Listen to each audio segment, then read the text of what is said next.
Bradley has won in 1980. Bradley's now won 12 straight games, improving its record to 25-8, and one game over 500 in the history of this tournament now, 40-39, including a 13-3 record as the number 1 seed. They're just the third school to have 40 or more tournament wins. Illinois State and Creighton are the others. And a note on Malavey Leons, pulled down 6 rebounds to reach 200 on the season, which currently has him as the only player in the NCAA Division I with 50 steals, 50 blocks, and 200 rebounds.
The regular season conference champion, Bradley Braves, are with us.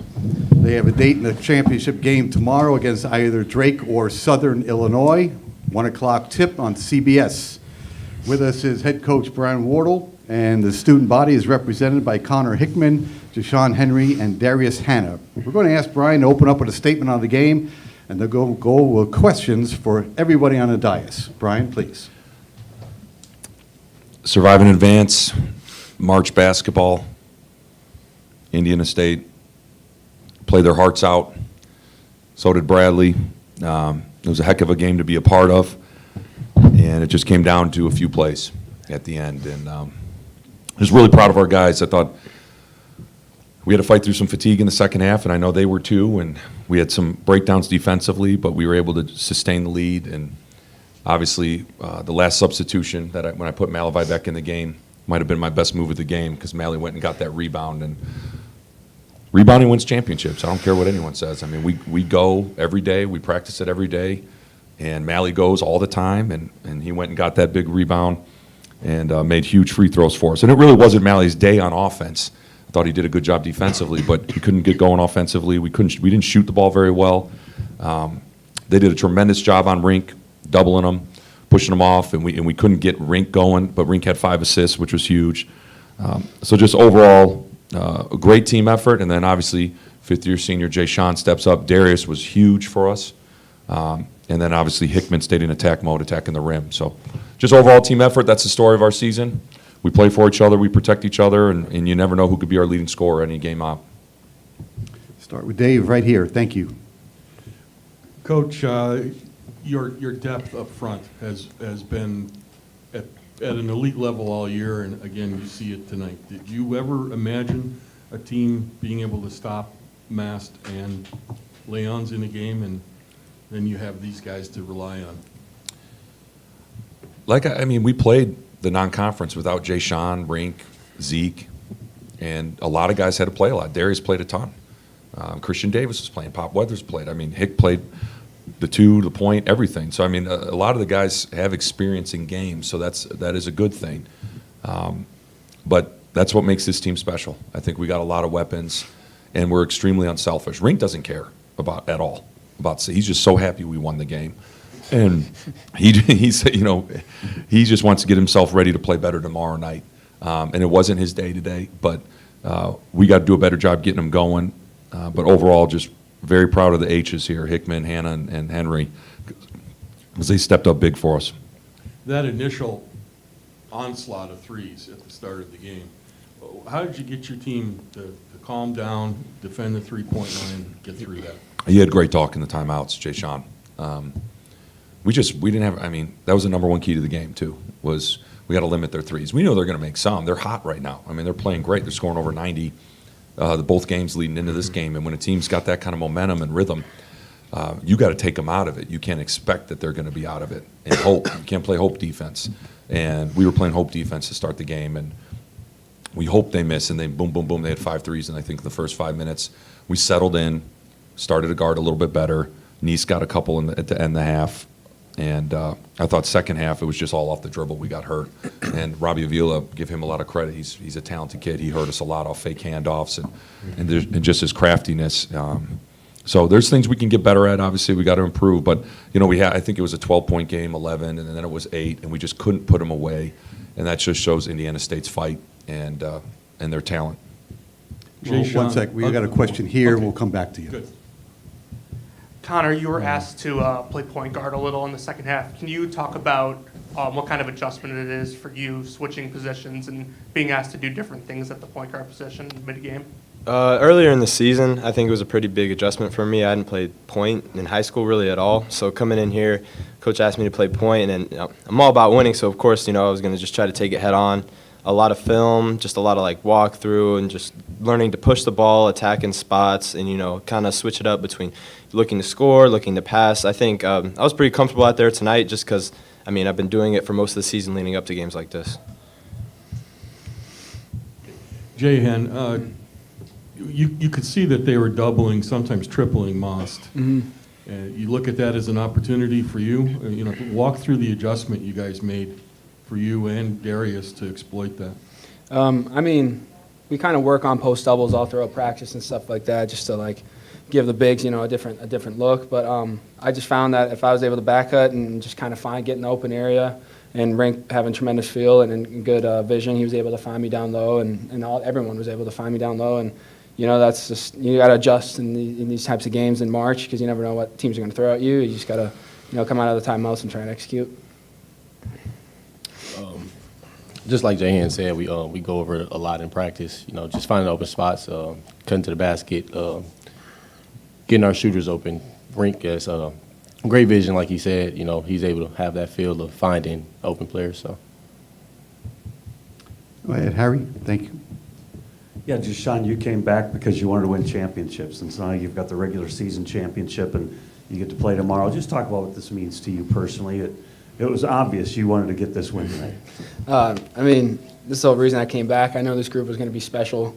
Me and Coach had a good talk, and at the end of last season, he said, "Man, if you want to do this, this is the team to do it." And then I have tremendous faith in all these guys, 1 through 16, everyone. I love all these guys. They're all my brothers, and it means a lot. Playing at this level has always been a dream of me and my passed on dad. So it's crazy that I'm just sitting here talking to you guys, honestly. But it's pretty cool, and I knew this team was going to be special. So.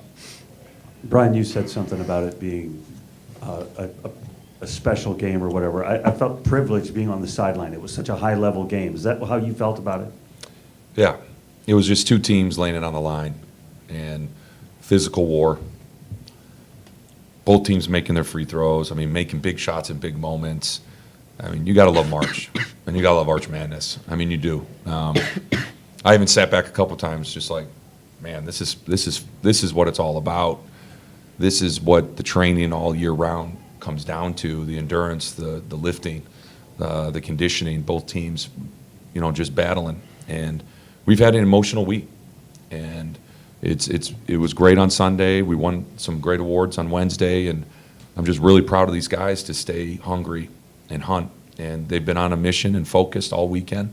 They have a business-like mentality while still smiling and having fun with each other. And we got one more game. Now, that's been our theme all year, is one more. And we got one more tomorrow at 1 o'clock. So we got to get back to the hotel, rest up, see if we can clean some things up, and be ready to go tomorrow. Right-hand side, gentlemen. Yeah, so, watching the game in the second half especially, it felt like I was watching Florida Gulf Coast a couple years ago, Dunk City. I'm going to be writing a story about that. I just wanted you guys to talk, especially Darius and Jay, just kind of what energy does that give to the team? And I saw you on that fast break where you were thinking dunk the entire way. It's actually kind of funny, just because you don't really hear the crowd when you're playing unless like a you know, when you're going back on defense. But when I stole the ball, I actually heard Coach scream, "Dunk it!" And you know, I don't really hear things like that, but I mean, I was going to anyway. But I mean, that's I don't even know what to say. It's always like a good uplifter for the team. You know, it's a sparks energy. You know, gets guys going. You may not know someone could sub in. You can get subbed out, and that guy can make a huge play. Also, you know, it just gets everyone juiced up and ready to go. Yeah, like Jahan said, it definitely gets the team going. Brings energy to our fans. You know, our huge fan base. You know, dunking the ball. I mean, that's our specialty. It gets everybody going and, you know, strikes a little fear also. Definitely, and you know, do you guys remember your first dunks? When did that happen? Do you remember? In college or just in general? Just in general, first time you ever dunked like ever in your career? I think I might have been eighth grade. I think I like squeezed the ball like a woman's ball, I think, and I thought that was cool. But Yeah, mine's just 8th grade year too. Nick? 8th grade. Eighth grade? 8th grade, yeah. How about you, Coach? You dunked before? I used to actually, I didn't have bounce like these three, but I could at least dunk the ball. Not in college much, but it was probably around freshman, sophomore year. I couldn't dunk like these guys, though, trust me. We have a question here, then we'll go to the back at the camera. Go. Two quick questions, one for Connor and then one for Coach. Connor, on some of those drives, and you were throwing in those bank shots, which kind of become a staple of your game, and you were having some words with the guy defending you. You want to share a couple of things that you said with him? Oh, I didn't say anything this time. I got a talking to a little bit after yesterday's game, so just a little stare down, run back on defense, and match up. No words. And Brian, on a more serious note, the last 6 minutes of the game or so, you were, I think, up 8, 9, 10, and kind of slowed the pace down. What was the thought process there? Were you trying to maybe make them wear their legs down given their situation? And then what happened did that contribute to you stagnating a little bit? It might have. You know, it's something I got to watch on film. But I wanted to, if we had that lead, I wanted to execute and get the ball inside and play inside out. There might have been a few opportunities, too, where I could have let our guys attack in transition that I'll regret probably on film, honestly. But, you know, the game plan was to, you know, hopefully get a lead and pound it inside and wear them out a little bit. I mean, that's 3 games in 3 days is hard. But you can win that game. The 4-4 is really hard. But that's something I got to evaluate, you know, for tomorrow. And I could have probably let him and Zeke probably get going and Duke a little bit more in transition maybe, and maybe it could have opened it up more. So that's something that I definitely got to look at. We are under 2 minutes to go. Questions on the camera. I have a question for Coach and then for everybody then. First, Coach, your team has been on the losing end of these buzzer beater heartbreakers. Like going back to Belmont, you lost one at the buzzer. What does that say about this team to be able to be resilient this time around, to be able to get the win at the last seconds? Well, you don't lose your cool at all in these situations. I mean, our guys were very calm in the timeouts, confident. You know you got to make a play. And sometimes the ball bounces your way, sometimes it doesn't. But I thought we made the right calls as a staff on who was in the game in that last 20 seconds, and then defensively putting Darius in and just playing big and corralling the ball really well at the end. And so that's all experience. You know, Hicks a sophomore, Duke and Zeke are all sophomores. They're getting a ton of experience right now. And Jahan's been through these games. He knows what Arch Madness is about. He knows that it comes down to 1 or 2 possessions almost every game, and it's never easy. And you just got to keep your cool, execute, and stay confident. And then for everybody, the last time you won Arch Madness was back in 2020, and you earned a spot in the big dance, but it didn't happen because of COVID. How much more special is it this time to know you could have a chance to play in the NCAA tournament this year? Oh, it's huge. I mean, that was one of the hardest times in my head coaching career, being in the NCAA field and then seeing it not happen for that group, because that was a special group too. This is a special group. I love coaching this group, same in 2020. And that was hard to go through. Jahan knows that. So, you know, if we can get this done tomorrow, that's for that team too. And then hopefully we can go on and have some success. But we got tonight to recover. We got a big one tomorrow. We got to prepare. And it's going to be a lot of fun tomorrow at 1. Final 2 questions right here in front, then we'll go here. Yeah, guys, you only had 2 guys play over 30 minutes today. So how's the energy, how are the legs doing on you guys in particular and for the team overall for tomorrow? We'll have Connor and Jahan answer that question. To be honest, there's just really no time to be tired now. I mean, this is it. I mean, I know everyone's going to be fired up, ready to play tomorrow, ready to go. But I mean, like Coach has been saying, just get back to the hotel, stretch, roll out, ice, do our thing, recover, relax, and get ready for tomorrow. Just to kind of piggyback off what he said, just taking care of our bodies tonight, getting ready for tomorrow, and then also, I mean, when it becomes winning time, fatigue kind of goes out the window. There's not really much thought to, oh, my legs are tired or I'm gassed. It's just thoughts about winning. Final question here. Coach Brian, you guys came up against a really tough Indiana State team today. They've had a really good tournament, good season. What can you speak into kind of what Josh Church has done over there in Terre Haute this season and kind of the performance they had overall the last 3 days? Well, I think they have an identity. I'm big on that. I think his guys really played hard for him. They competed, and I think they're going to be good. I mean, Cavassier, Henry, Nice. I know they're going to miss some pieces after this year, but they have a system in place. They have an identity. He gets his guys believing and playing hard. And we knew this was going to be a tough game. We knew you and I was going to be too. I mean, this is a really good league, and it's very well coached, and there's good players. And so it's going to be no matter who we play tomorrow, it's going to be another battle, and it's going to come down to who can make the big shots in key moments and get the big rebounds in key moments and execute. So that's what it comes down to, and hopefully we can be locked in tomorrow and do a good job in those areas. Thank you, gentlemen. Best of luck tomorrow. Thank you. Thank you. Thank you. 1 o'clock, championship game. The Braves will be there.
Indiana State Sycamores are here.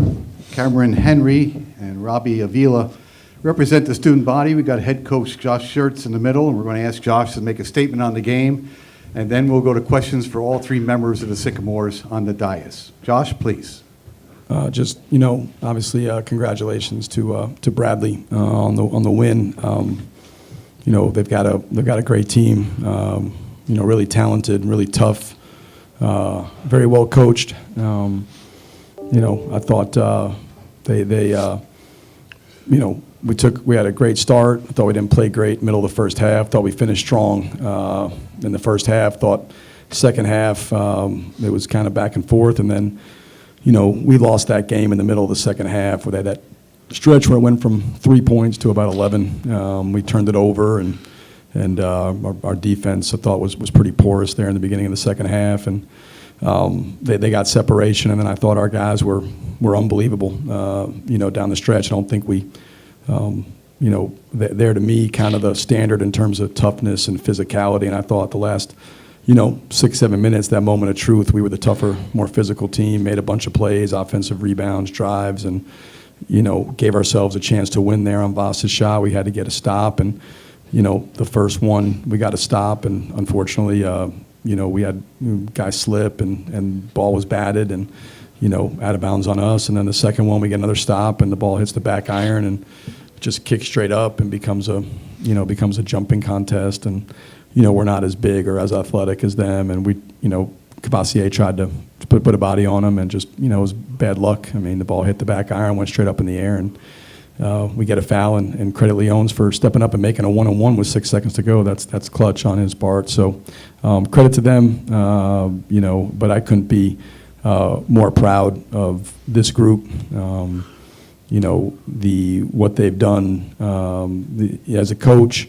You always want to have a group that's competitive, and I've never been around a group that's more competitive than this one. You want guys that play exceptionally hard. These guys do that. You want guys that care about each other. That locker room is devastated because of how much they care and love each other. And you want guys that are coachable, and this group, is as coachable and listen, and it's just been an incredibly fun journey, and really just sad that they're not playing for a championship tomorrow, because I think we were certainly every bit good enough to do so. Question in the back. We'll start off there. Thank you. Coach, like you said, the locker room obviously it speaks for itself. The guys on the floor afterwards, they took this one about as hard as a team can take this one, because it did feel like the ball was going to go your way, first one to 70, as we joked about. But, championship level, Bradley kind of gave you a taste of what it takes to win these kind of games, and how ready are you now to kind of learn from that and move on to next year? Yeah, I think, you have to, this group has set an incredible foundation for what we want to do, and I hope, I'll say this up here, I hope we're not done yet. I think there's a chance, we're pretty solid in the net, and I think we have a chance to continue on the postseason, and I hope we do. I hope this team's journey continues, but if it doesn't, what they've done is lay an incredible foundation of how you compete, how you work, and I think, you still, though, the thing that, like I said, when we lost this game, there was a stretch there in the middle of the second half where, offensively and defensively, we just went through a really poor stretch, and championship teams, in games where the competition level is this high, you can't have those lapses. It's a really high line. But again, to our credit, the resilience, I think, that these guys have shown all year. We've been down 18 at Drake and down, 15 at Missouri State, and we give ourselves last possession to win games. Here we're down middle of the second half, 11 or 12 to Bradley, and they're rolling, and next thing you know, we're up. And these guys just don't go away. They're relentless in how they compete. And we talk a lot about championship DNA. I came from a program that had that.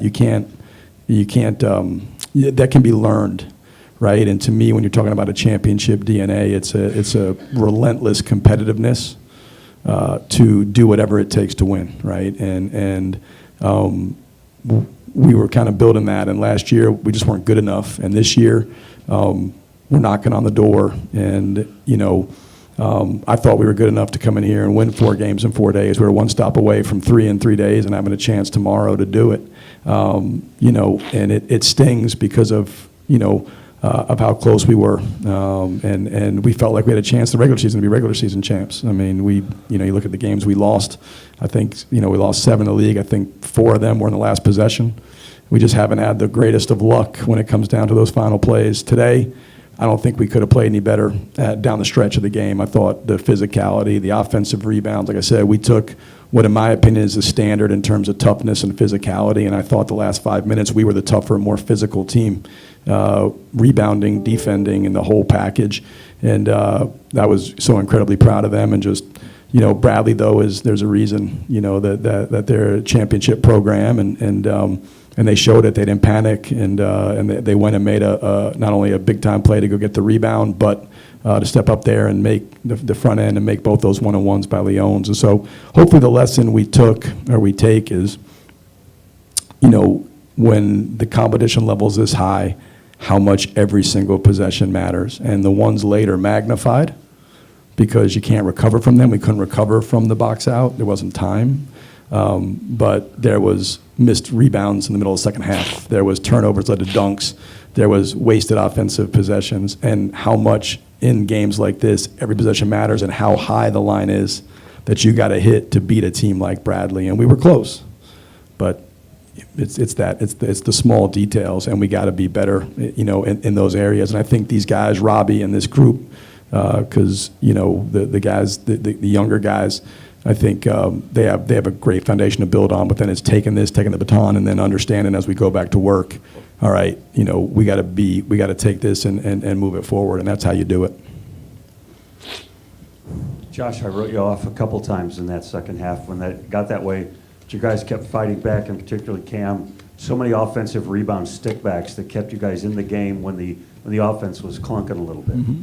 Yeah, I mean, you know, he's you know, Cam's one of those guys. He when he wants to go to the offensive glass and he's turned into it. I mean, like I said, it wasn't like he was going against me out there. He's going against Jay Sean Henry, and who to me is again arguably the most physical, toughest guy in the league, and he was going to war with him to go get rebounds. He's guarding Rink Mast, and we were doubling, and he's like, hey, I'm guarding him one-on-one. Don't bring help. And I mean, you're guarding Rink Mast, who's 6'10", 240, and he wants him, you know, individually, defensively, and to like I told them, I've just watching them this year, this group.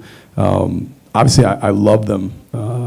You know, individually and collectively, they've just been so much fun. And Cam, I've coached for 6 years, so he's like a son to me, truly. But you know, I just admire them and inspired by them, like their fight, their resolve, their grit, the toughness they show. Because, you know, we talked about this in September when I came here. I think, you know, is we have a lot of guys that, you know, come from Division II backgrounds. You know, Cam wasn't recruited at the Division I level. You know, I spent 13 years a D2 head coach, and like I said, no one was beating my door down to come Division I and coach. We got a lot of guys in that locker room that, man, you know, we haven't had the yellow brick road to this point, and we've been overlooked, and you know, we're certainly kind of an underdog program, but we all are galvanized by that and feel like we do have something to prove. And I was, you know, so proud of our fight, our grit, our resolve, and Cam, Robbie, you know, Coop, those guys. I mean, at the end, that championship DNA of, you know, whatever it takes to win, you know, by any means necessary. If he's got to guard Rink Mast, he's going to guard him individually. If we got to get through screens, if we've got to, you know, go get offensive rebounds against Jay Sean Henry, that's the DNA we're trying to build. We had that DNA at LMU. You can't transpose DNA. It's got to be built from the ground up, but that's what we're building, and that mentality, we can take that and move that forward and build on that. And as we build the program, these will be the guys who laid the groundwork for what's to come. And then for both of the players, you guys were amazing against Rink Mast and against Leon's. The 2 field goals between the two of them. Can you just talk about how you guys defended those 2 outstanding players? Cameron, you're first, please. Rink is an incredible post-up player. It's really hard to guard him, but at this time, like Coach Scherz said, it's by any means necessary. And the double wasn't really working like we thought it was because he's an incredible passer off the post. And I just, you know, it's my last year, and I'll do anything for my team. And just thought I'd guard him one-on-one. Like Henry said, the doubles wasn't working, so it was really just about who wanted it more, you know, effort. And so just to the toughness part of, not only for me, but especially Cam to, take rink and, hold him to one field goal. It's just all that heart and, wanting to get that defensive stop. And I think that's what showed from us. We're under 3 minutes to go. We have a question there, and here. Go ahead, please. I have two questions. First for Cam, just a great season. You've had a stellar 6 seasons here with Coach and here in the Sycamores. I mean, just what will your legacy be remembered as, and all the memories and relationships you're going away with?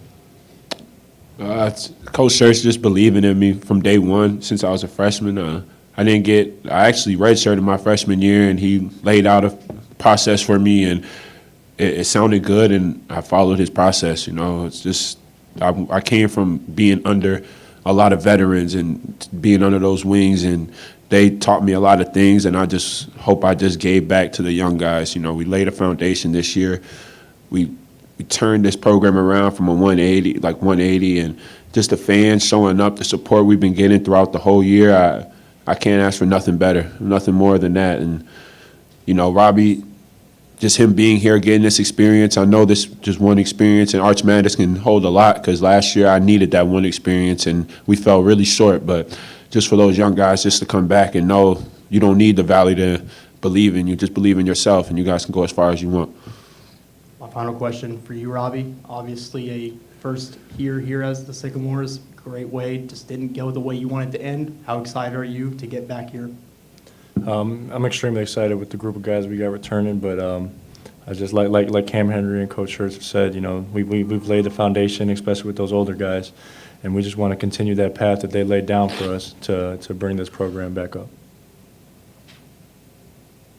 Yeah, as for you, Robbie, just to expand on that, what's kind of your commitment level to next year, and just kind of your enthusiasm, and are you coming back, and what does it mean to come back for year 2 in Terre Haute? The same thing I came with year 1, to be as big as an impact for this team and this program as much as I can.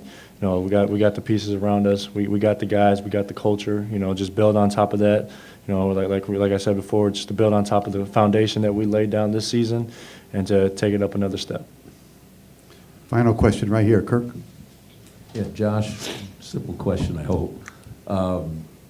If somebody had told you before the game that your defensive plan and stopping Most and Leon's, holding them to a combined 2 field goals, and you still don't come on top, would you have believed that?